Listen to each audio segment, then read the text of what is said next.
All right, this is going to be a video on a number of things, but first off, I guess I'll start with Trump giving a speech. Um, some of the speech I liked. I mean, he made some good points. I think he's a hell of a speaker. I mean, definitely one of the best speakers. I mean, that is really one of the reasons it's very difficult for Democrats and for liberals for progressives to get someone like to really, I think, beat Trump or to get back the White House. I mean, it would be very good if there was someone like a George Carlin or someone that came along that wanted to get into politics. But much like myself, a lot of those people want nothing to do with the current political system or the Democratic Party because it is very corrupt and it is so corrupt. But I mean, if we did have someone like a George Carlin or Bill Hicks or someone that could really out-talk Trump, that would go a great ways in getting power back or getting the country back. But as it is now, it looks like a lot of this seems to be going nowhere. I think our best bet is probably Tulsi Gabbard, but I'm not even sure if she can beat him, and I'm going to talk about that a little bit later. And I think she has problems with speaking in terms of giving a good speech. I don't think she could. I'm not sure if she can really stand toe to toe with him in terms of just debating him. I think he's very charismatic. I mean, that's one thing I will say about the guy. But regardless, one of the points he raised, and he did raise a good point, and that is there is a tendency among some, I would say, I mean, I don't want to say radical, because in some ways I'm a radical, but some really stupid, let's put it that way, elements of the left wing or factions of the left wing to try to call everyone they disagree with a fucking Nazi. And it's very similar to what the Republicans used to do in the 50s with Eisenhower and Herbert Hoover in the Hoover with the Eisenhower administration, that era in Hoover, when they would try to call anyone like me, any liberal, a communist, and they tried to accuse us of collaborating with Russia. Oddly enough, Democrats also do that now. So it's interesting how history is repeating itself, but with the shoe on the other foot in some ways, and that's troubling to me, being a Democrat, but nevertheless, or just being an American, really. But I think, nevertheless, I want to say that I don't. What was I saying? He is right, and that is a problem with the Democratic Party and everyone that disagrees with you. And I talked about this with Tucker Carlson, trying to get him fired. And I hope, because he still hasn't returned from that freaking fishing trip, and I hope he hasn't didn't kick off Fox News or fired rather, because that's one of the only reasons I really watch that channel. I think he's probably one of the more interesting people to watch on TV, honestly. But I think that there is a problem in the left with calling people a Nazi and or trying to censor anyone who disagree with it, and that's becoming a problem. And as a leftist or someone on the left, I don't like that, and I'm very worried about that troubling direction or turn of events for our political party in kind of a revolution, kind of the revolutionary way. And whenever a revolutionary front begins to do things like that, it never ends up well. It never ends up good. I mean, we saw that in, I think, France in the 1700s. Whenever you start to see that kind of behavior that you do see from some parts of the Democratic Party, censorship, and in some cases we have seen, like, for example, with Antifa, a turn towards violence, it's never good.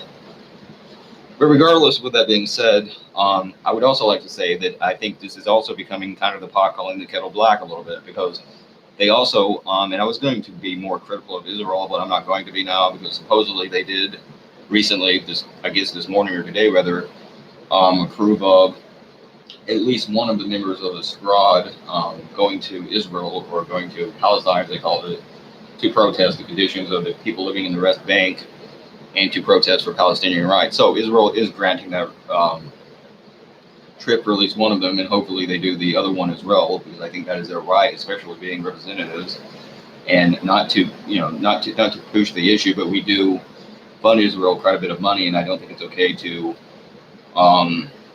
not allow any American representatives. I think that's kind of disrespectful to our country, because we did vote for these people, and I think they should have the right to be able to go there and say their piece and what they want to say. But regardless of all that, rather, the point is, what I do want to talk about is this idea that being critical of the Israeli government is somehow anti-Semitic.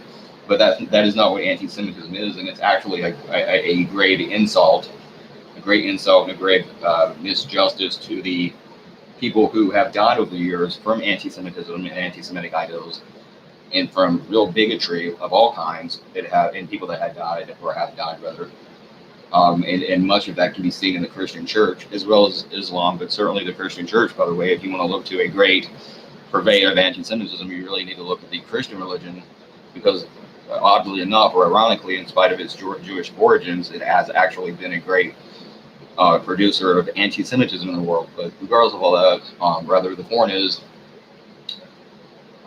being against the Israeli government, or being critical of them at least, doesn't make me an anti-Semite no more than me being against, like, let's say, for example, let me start with, I like the Norwegian government. I think Norway is a superior country to our country. I would like to live there if I had the money. Same way for other countries in Northern Europe, the same way for Japan, but let's talk about Norway here, that I think might be the best country, actually. Let's say I didn't like them, or I was critical of something their government does. That doesn't mean that I'm anti-Norwegian.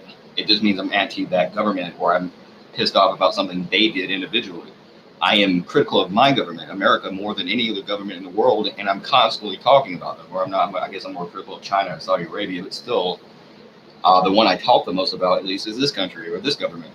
But that doesn't mean I hate all Americans. That doesn't mean rather I hate myself just because I'm critical of America. So to say that these people are anti-Semitic or accuse them of anti-Semitism for being critical of a government is insane. Being against any government doesn't mean you're a bigot or you're bigoted. You're misunderstanding something, and misunderstanding or misassociating with two different things, misconstruing those things, and confusing what one thing is with another thing. And I think if they're doing this or using this for political means to go after political opponents, and they're no better than a lot of the Democrats that they are talking about. Because accusing someone of something like anti-Semitism or being anti-Semitic is really no better than calling someone a Nazi. In fact, it's in some ways the same thing. And I don't think that these women are Nazis, or these congresswomen rather are Nazis, and I don't think it's right to call them that. So there's that.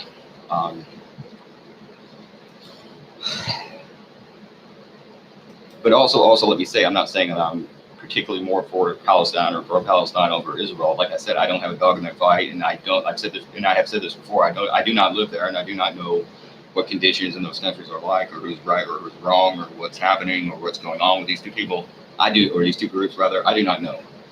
And I'll leave that to them to decide. I can't tell other people in other countries what to do or how to live. But I'm just saying, being critical of either government, if you were critical of the Palestinian government, that doesn't make you anti-Muslim or anti-Palestinian, and being critical of the Israeli government doesn't make you anti-Israeli. Let me say that. So there you go. Epstein, actually, supposedly his death shows greater signs of strangulation, supposedly, than it does suicide. I mean, it seems to be really more similar, or more representative, more akin to something of the nature of a murder, it seems, than a suicide. And I'm not saying it is or it's not, and I'm not sure what went on there. But I will say this much. He did some bad things, and the motherfucker more than paid for that. And he also died, by the way, the same way that the person Eric Garner did, and this is a different topic, obviously, I'm just using that as a segue. And Eric Garner, by the way, who, of course, wasn't a child predator or sex predator, he was simply someone trying to sell untaxed cigarettes, but was choked to death by a policeman, the same kind of policeman that had water thrown on them that everyone wants to act like is such a big issue, and Trump talked about. But, of course, again, to keep in mind, let's not forget, our nation's police have been involved in a number of murders of people, and one of them was included was the videotape incident where a black man was choked to death by these people, and it was on videotape and recorded, and no one seemed to want to do anything about that, and the cop got away with the murder of this man. And then you're wondering why some of the people that live in these areas are pissed off and throwing water on your cops. Well, maybe it's because you're allowing them to get away with literally murder, but who knows? Boy Scouts. Oh yeah. Kind of an odd segue, actually. Supposedly, Boy Scouts has an issue with pedophilia. I have no idea if that's true, and if it is true, obviously there needs to be a crackdown. Something needs to be done about that. I don't support the Boy Scouts, really. I don't see point in it. I know that, for example, and I do know that, but I will say this, or let me say first, I support, for example, allowing females into the Boy Scouts, but I do think on that same basis or on that same merit, you should allow Boy Scouts or boys rather into the Girl Scouts. I think it needs to go both ways. It needs to be and there needs to be balance. But and I know a lot of feminists are opposed to that because they want space for girls but not guys, and that's wrong. But I also know that they allowed or had a mass allowing or allowed gay people to be openly gay people rather to be scoutmasters. And of course, I'm sure there were always gay scoutmasters. They simply just had to hide who they were and remain in a closet. And I find this to be a violation of their rights as American citizens. And I'm not saying this is, but this could be simply more code for or more shade or kind of throwing shade at homosexuality and myths and stereotypes of gay people, myths about gay people that were used to spread hatred and fear of gay people for years. And I'm not too sure that's not what they're once again doing again. But obviously, if this is legitimate and there is a pedophile problem with the Boy Scouts, and something needs to be done about that. But like I said, it's interesting. This didn't really become a problem for them until all of a sudden they allowed gay people in. And if you really want to know what the greatest problem, rather not homosexuality, pedophilia problem is, then you really need to look at the Christian Church, and particularly the Catholic faction of the Christian Church, really the mother church of the Catholics, or the growing Catholic Church rather. And you need to look at them because that is where the greatest amount of pedophiles probably are, and where you're having a huge issue with that in the Christian Church and in Christianity. And you really need to look at that and what's going on in that fucking organization. And again, you can't find a more homophobic organization than the Christian Church and the Catholics. And I would like to know rather why that's being allowed in such ways. And you let that go on for so long. Let's be honest, you could say decades, but probably more like a couple thousand years of the molestation of children before you finally did something. But you're so quick to crack down on the Boy Scouts. I mean, that's kind of odd, but nevertheless, let's hope that's not true.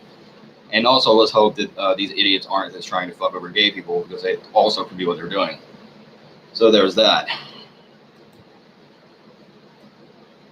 China and sports stadium. Let's see.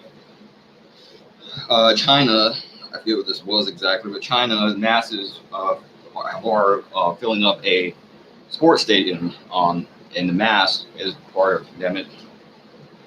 China is filling up a sports stadium rather in mass in protest of the Chinese government. And while I'm not sure what's going on there, let me just say this: I am always a sucker for a good revolution, and I have been watching the French and American revolutions actually, and I find it very, very interesting. But I don't know what's going on with China. I'm not a fan of the Chinese government, though I do think that maybe a little bit of American subversion is probably at work here, but what do we know? Who knows? But anyways, and obviously the trade bill or disagreements in trade probably is part of the influence or inspiration for that. But also I want to say this about the French Revolution. While I'm a big supporter of the Revolution of French and the French revolutionaries and Marat and Robespierre and all those people, I will say I do think that the revolution obviously got out of control, and I think everyone would agree with that. But I'd even say I think the killing of the king and queen, and especially of their children, was unnecessary. And I do believe their children were killed. And I know that Marie Antoinette even said she feared that they would kill her son, and they did. And he died of neglect. And we're talking about a small child in that case. And he died literally months later from neglect, horrible neglect at the hands of Revolutionary Guards. Now, at the same time, it's also important to remember, by the way, that the revolutionaries, that doesn't mean the revolutionaries necessarily ordered that. It just means that, like we see in all over the world, and just like we see in this country with the police and the border patrol and the military, a lot of this are people with a little bit too much power and a dislike for a certain person taking matters into their hands themselves. And obviously there was a great dislike for the revolutionary, or rather for the monarchy or the royal family, and that's probably what happened there. But even with the killing of the king and queen, especially the queen more so than the king, I don't think that any of that was necessary. I think that they could have handled that in a different way. But again, what